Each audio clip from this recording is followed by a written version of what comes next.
This episode is brought to you by Mortgage Workflow Partners and the Mastering Encompass series, both for users as well as administrators.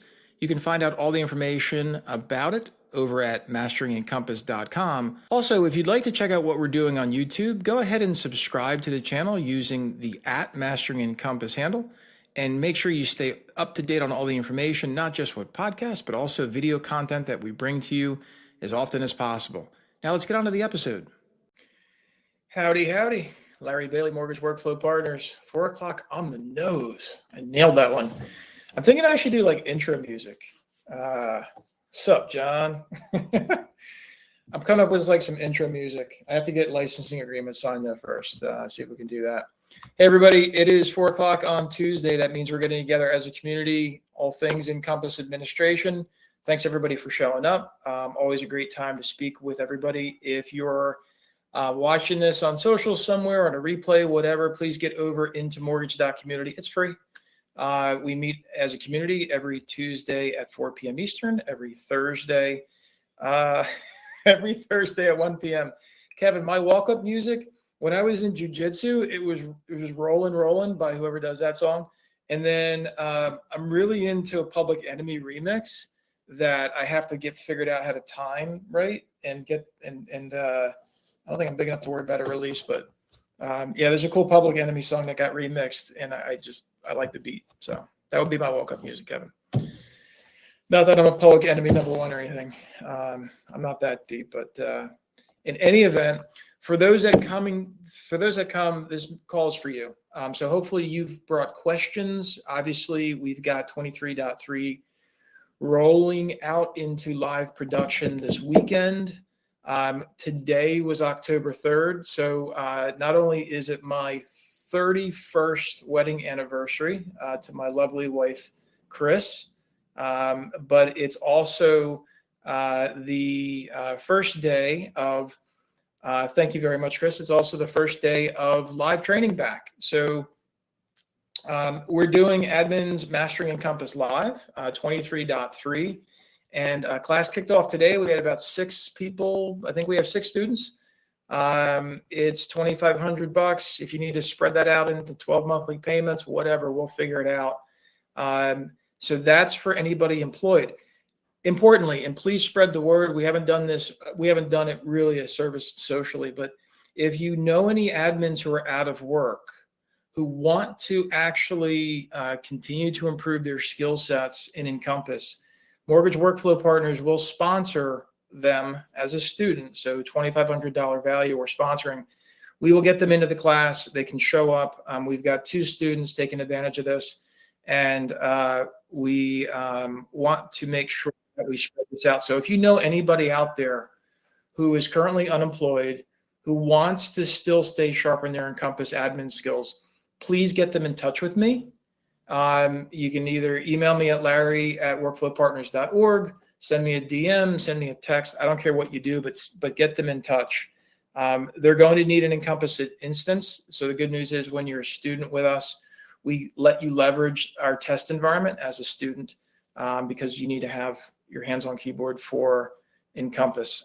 So thanks for all the well wishes for happy anniversary. Ved asks, how come you are in stream? You should be together.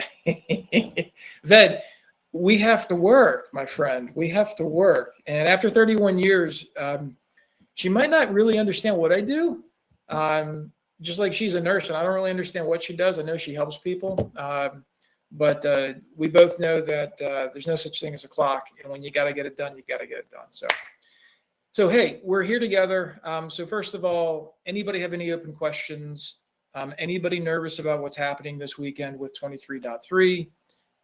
Did anybody find any bugs that are not reported? I've not seen much of anything. I've been banging that 23.3 pretty evenly and smoothly across everything with both desktop as well as on the web.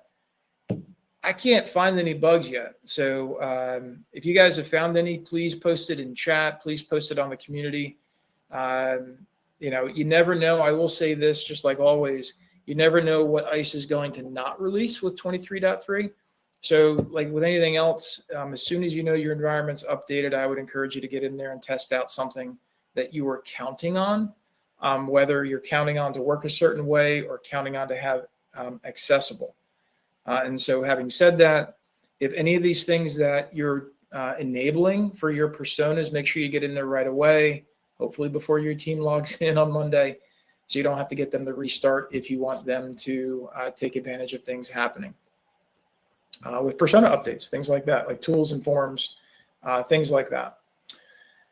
So we do have an agenda, and before I get there, it's about a 5-minute mark. So for anybody watching this replay on the socials, we're going to talk about, what are we talking about today? I know disclosure tracking, COC, and rebaselines, because I find that companies don't really understand how to leverage the COC process.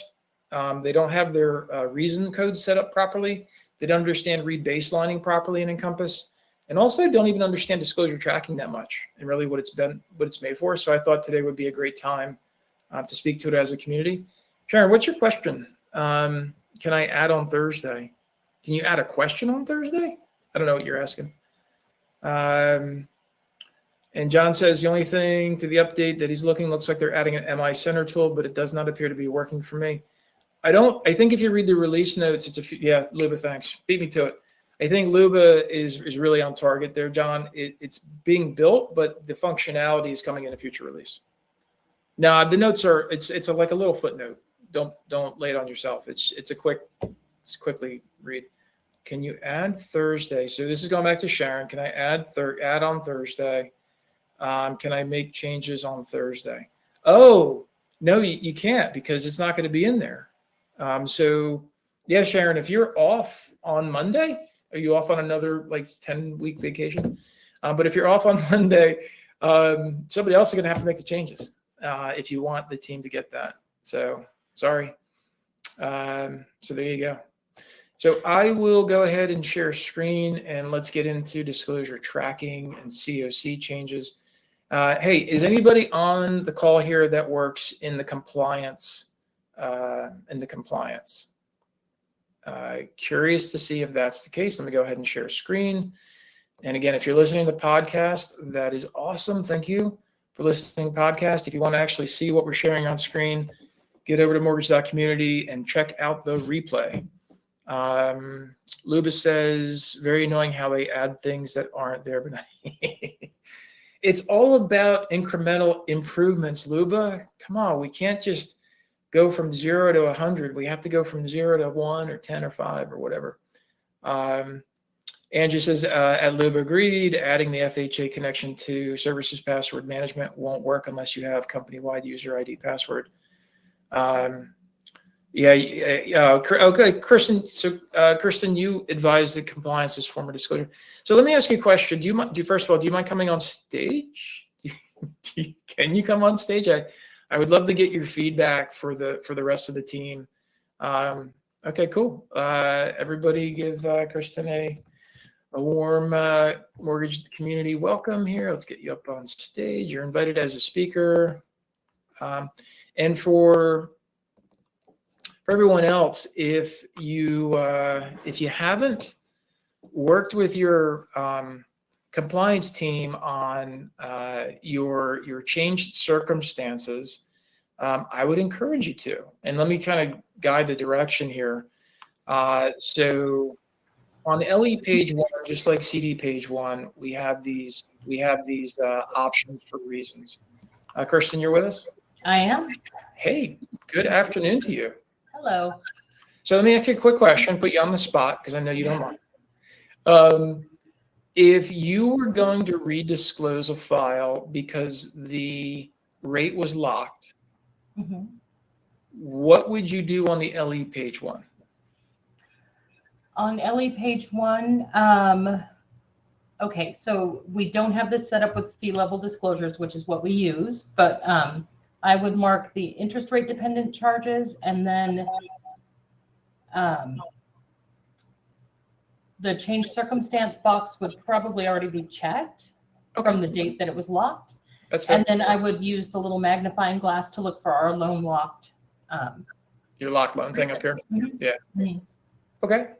And that's Anything if else? there's no fee changes associated with the lock. It just got locked with no cost. Okay, so let's pretend that we had to charge the borrower a point because what would we do? Then our lock desk would have added in the point into the Right. itemization. And then we would have clicked on the good faith fee variance and applied our reasons there. Okay. And then So for everybody else, I'm sorry, let me just, Mhm. so what Kirsten's talking about is if you use fee level redisclosure reasons, you'll see a change to the UI that actually identifies the fee change. I do not have that enabled here. That's what Kirsten mentioned in the beginning.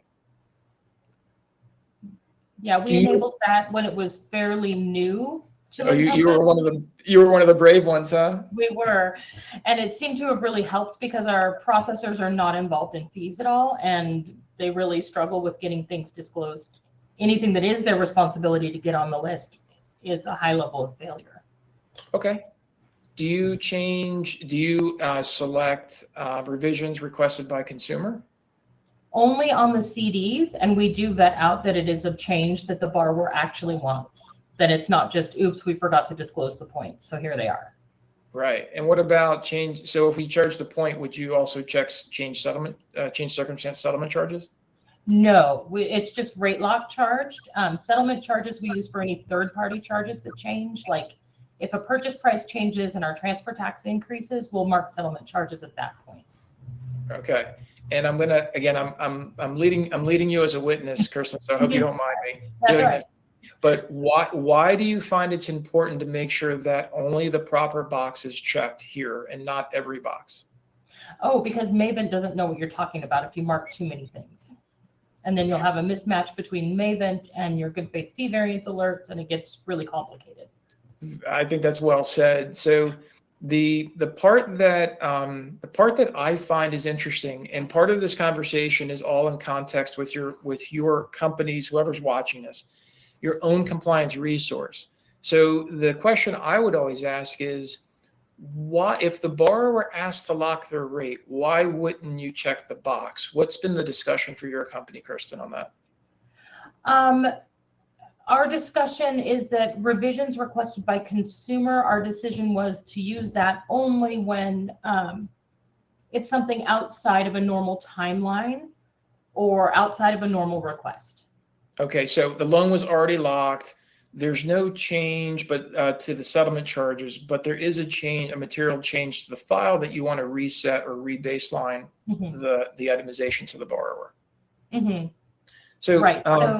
Yeah. I can give you an example that just happened, I think, last week. We had a borrower who was actually clear to close and ready to go. And then the sale of his existing home fell through. So we had to restructure the loan. And he decided to go for a different loan program entirely.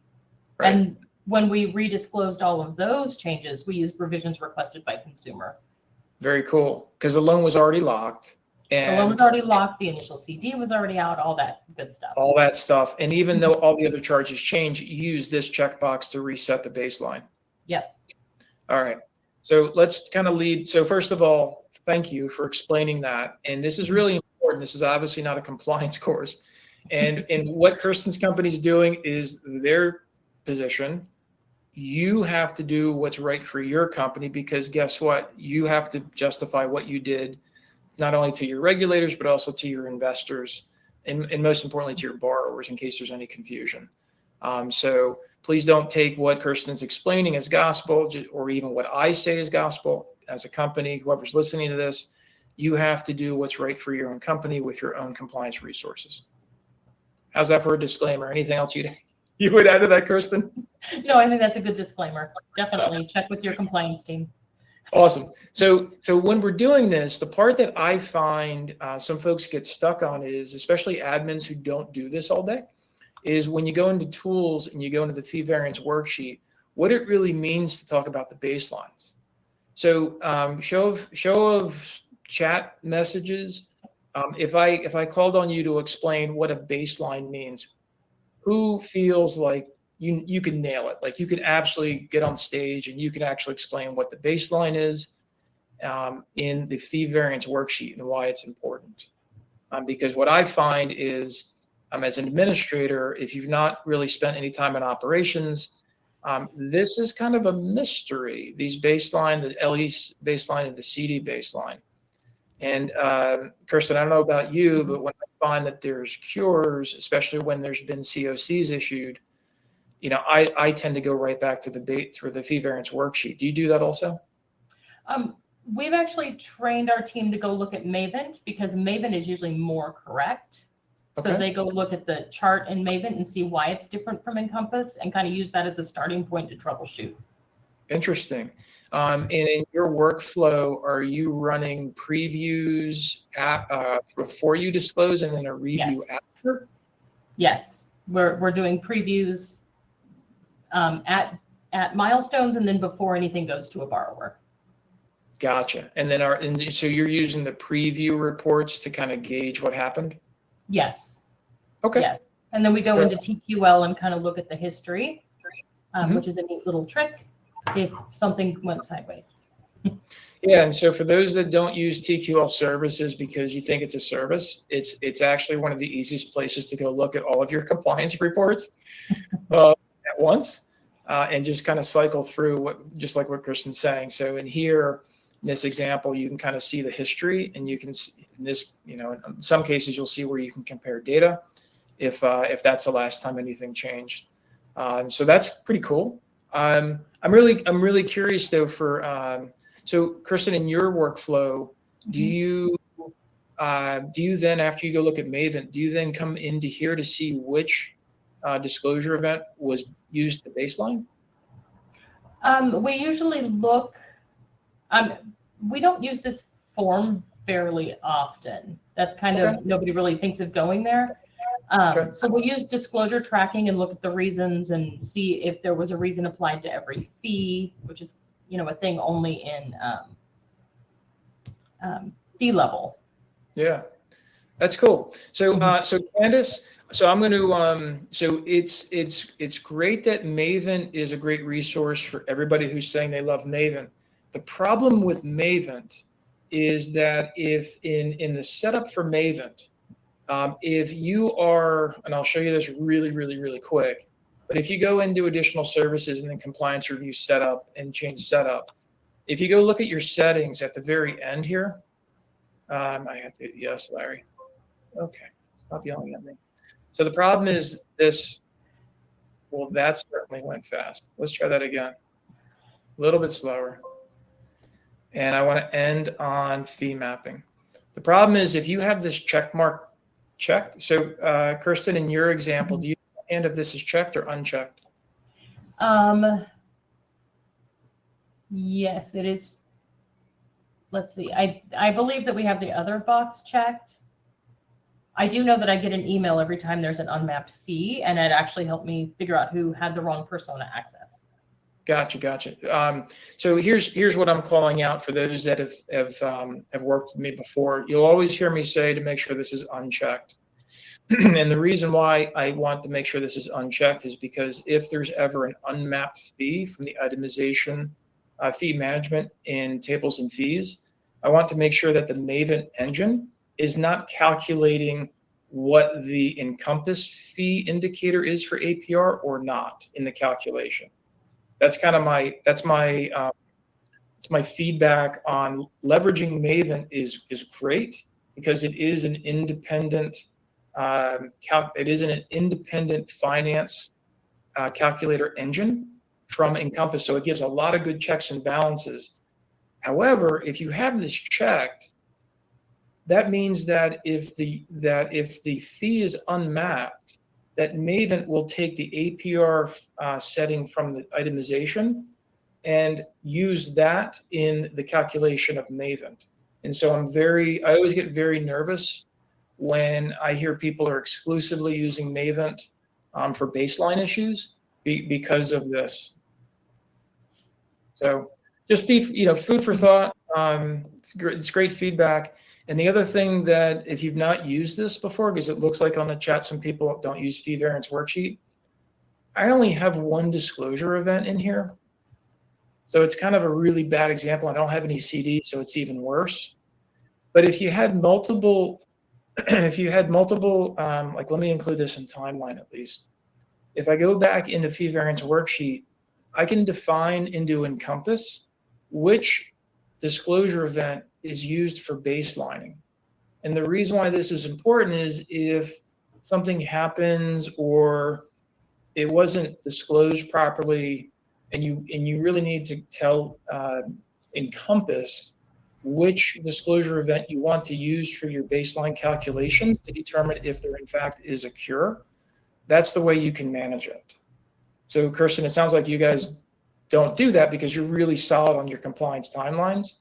But for others, it's something to be aware of that you could leverage if you have to.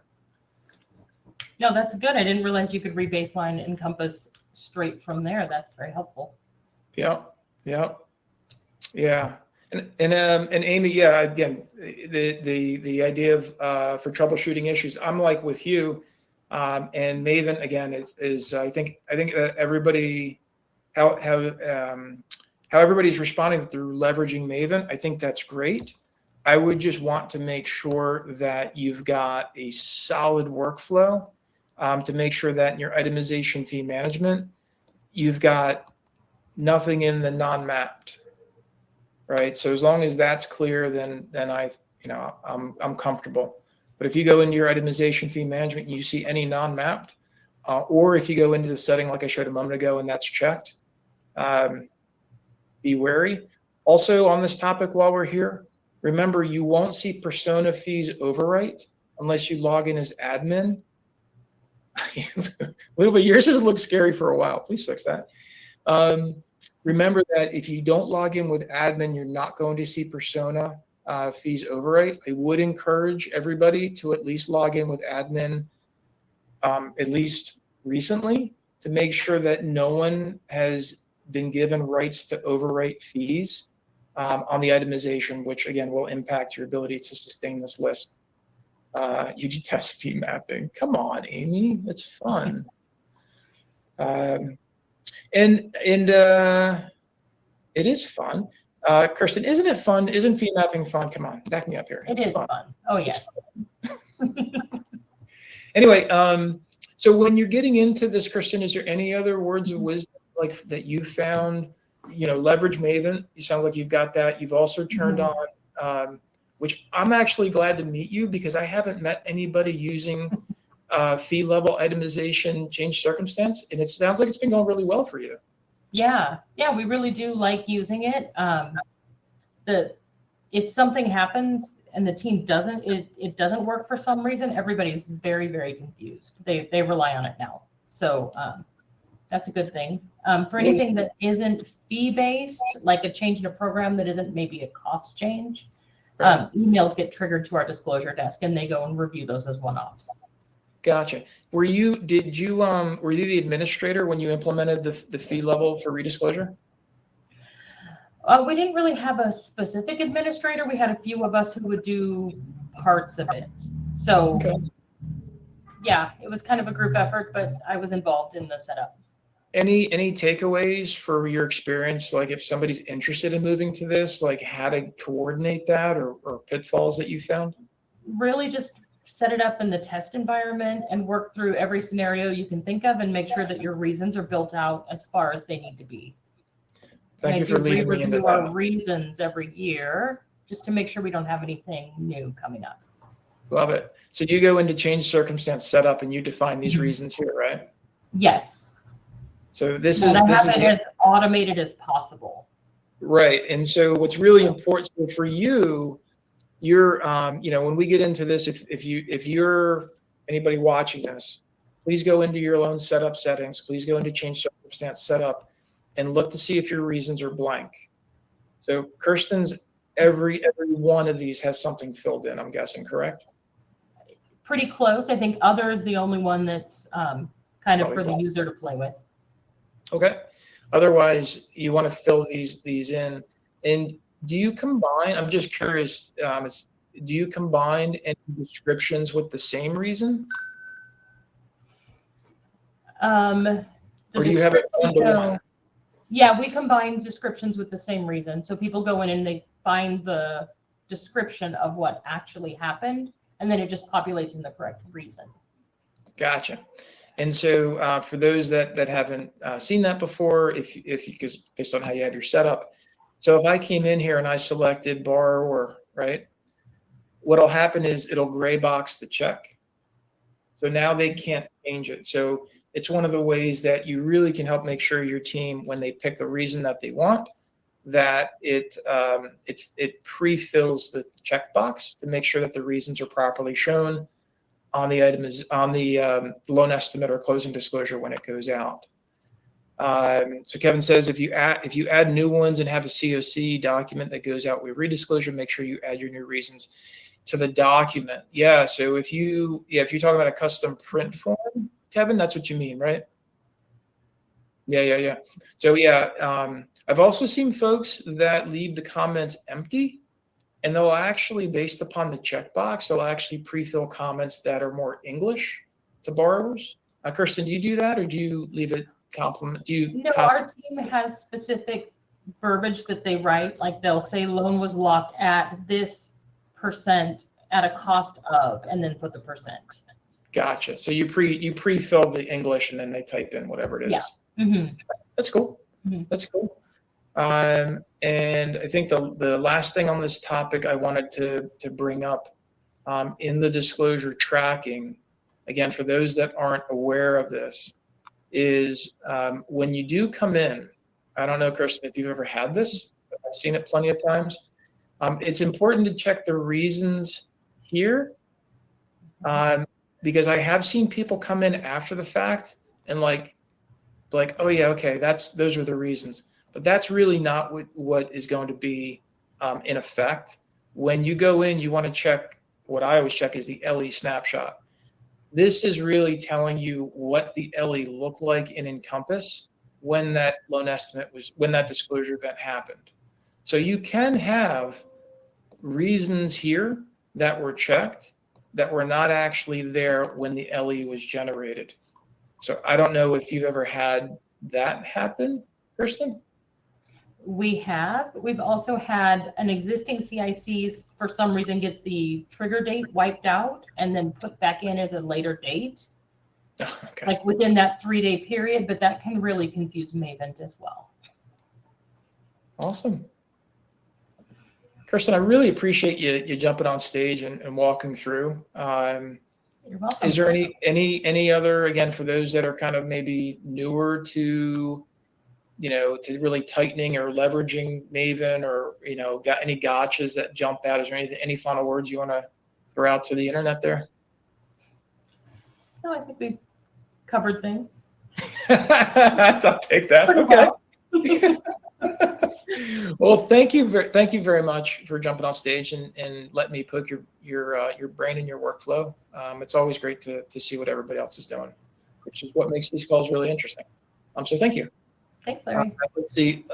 Lisa says, I like the COC description can be set. Work with company. Yeah, you need to have to make sure that you set that up, Lisa. The only one that didn't always have the disclosure team come back to you.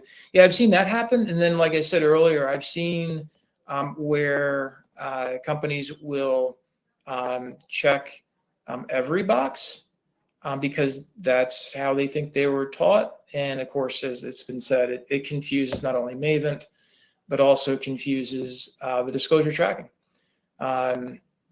Now I'm one last question for the community. Does anybody ever redisclose the file, meaning a new loan estimate or new closing disclosure, when it's not a valid change circumstance? And try to be honest if you want. So there's times where I've seen new loan estimates or closing disclosures go out because, I don't know, some amount changed, but it wasn't actually a valid change circumstance. So it's kind of like, typically when I see this happen, it's thank you for advising against it, Candace. It goes back to the old days. And again, I can say that because I'm celebrating 30 years this year in mortgage. And there was this old adage, well, the closing costs change or the cash to close change, so I need to send out a new CD or I need to send out a new LE.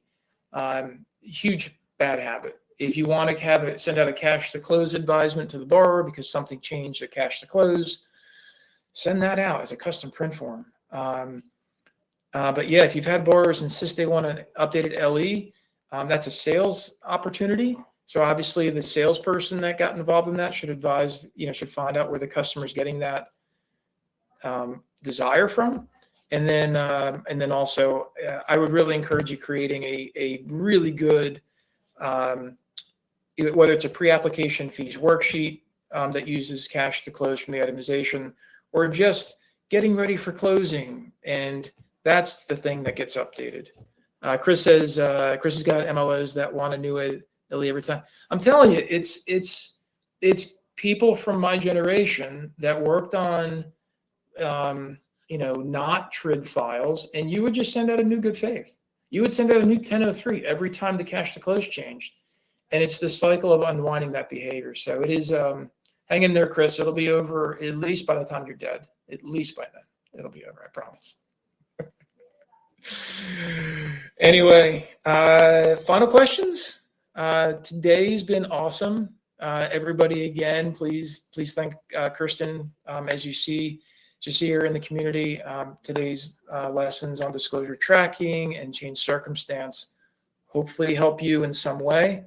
My name's Larry Bailey, Mortgage Workflow Partners. We're always here. Please spread the word for any displaced Encompass admin if they want to get into the admin's mastering Encompass. There is a test at the end of that with certification. Just saying. Oh, Elena wants to remind you that Elena is giving away free beer and pretzels as long as you beat her in ping pong. Get it over to Lodestar's website, lodstarss.com. Elena, correct me. Put it in the chat because that'll go into the community message. Put the link in there to sign up. It's Sunday night. And also, if you're going to be in Philly, thank you for reminding me, Elena, Wednesday, 12 o'clock p.m. to 5 p.m. over at the Lowe's Hotel. We can chat about all things. More to come on that. Wait, Hope has a question. Trustthefeeexperts.com. That's a nice domain. Nice job. Are you saying not to redisclose because it resets the baseline? Oh, Hope. So what we're saying is you want to make sure that if you're redisclosing, do you intend to reset the baseline? That's really, and Kirsten's going to kind of probably comment to that in writing. But yeah, you want to be really careful about the reasons why you're redisclosing, because if you rebaseline improperly, you could be hit with a cure on delivery, even though you think there's no cure. A good investor for this is Flagstar, because they put every single one of your disclosures through their disclosure mill, and that's that. As far as Luba's question, the 3 reasons that reset the bar requested rate lock and eligibility. This gets back into valid change circumstances, Luba. So as far as I've asked ICE to actually confirm which one rebaselines, they basically have not given me exact instructions on that. So I would encourage you to test on your own to discover which reasons are your valid change circumstance, and then check to see if the disclosure, if the fee variance tool shows you a new date for the baseline. I'm sorry I can't be more specific than that, Luba, but until ICE proves to me and confirms to me of which checkbox reliably is programmed to rebaseline, I don't feel comfortable telling you, because I thought it was one thing. They refused to confirm with me. I haven't tested, and because it's compliance, I would encourage you to test yourself. Sorry, I can't be more committed than that. I don't want to get you in trouble, and I don't want to get in trouble with the compliance police. Hope you understand. Thank you, Kirsten. I've learned lessons. What can I say? Hey, listen, I've also learned that we're 4 minutes over. You guys get back to work. It's been awesome today. I'll see you Thursday at 1 p.m. I'm going to go have dinner with my wife. See you guys later. Bye-bye. Thank you, Kirsten. See you.